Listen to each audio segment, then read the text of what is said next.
All right, I'm going to walk you guys through a problem or a type of problem that you'll see definitely on the AP exam a few times. And it's a problem that we've done before, just not in this context. And we haven't done it in a few months, so I thought I'd make a quick video to walk you through problems like you'll see. And you'll see them today in class, but you'll also see them a bunch on the next month or so. So here's a differential equation. Dx dt equals e to the t plus t. And they tell you at t equals 2, some particle or something is at the coordinate 4, 3. So what that tells us is that the x at 2 is 4 and the y at 2 is -3. So this information could be better written as something like this. X of 2 is 4 and y of 2 is -3.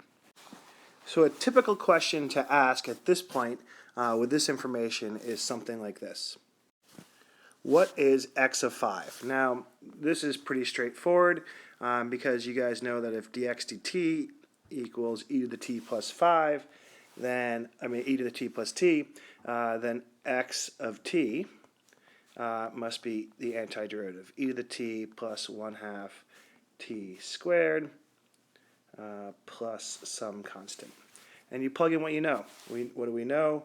We know that x of 2 equals 4, so that means that 4 is equal to e squared plus 1/2 times 2 squared plus c.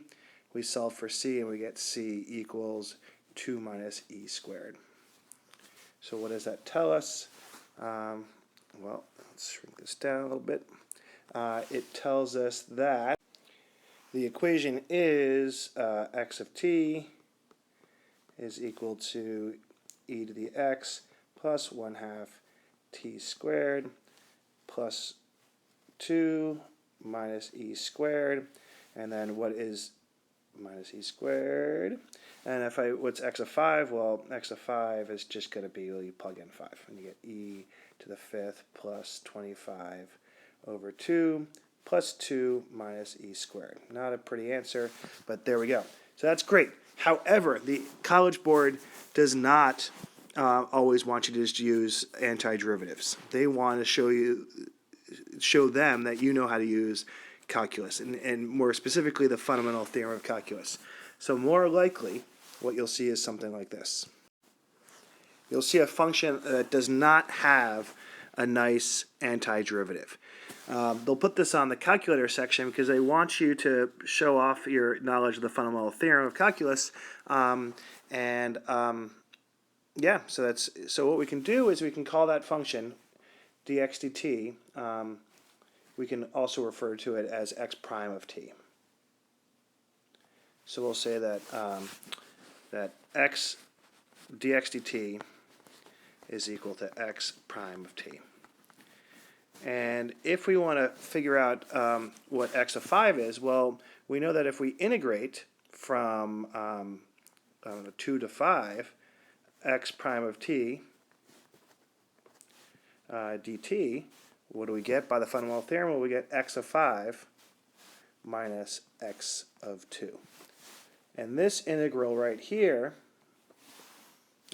this one right here, we can crank this in our calculator. We can use it in our calculator. We can use, well, without a calculator, we can use Wolfram Alpha.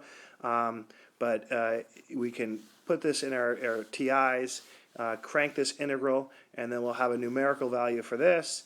And then we don't know this, but we do know x of 2. X of 2 is 4. So, but another way of writing this is to, if I shrink this down, another way of thinking about this is that x of 5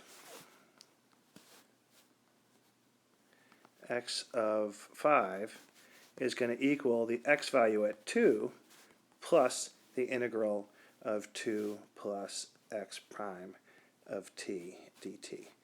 And this should kind of make sense. We did this, back in the fall.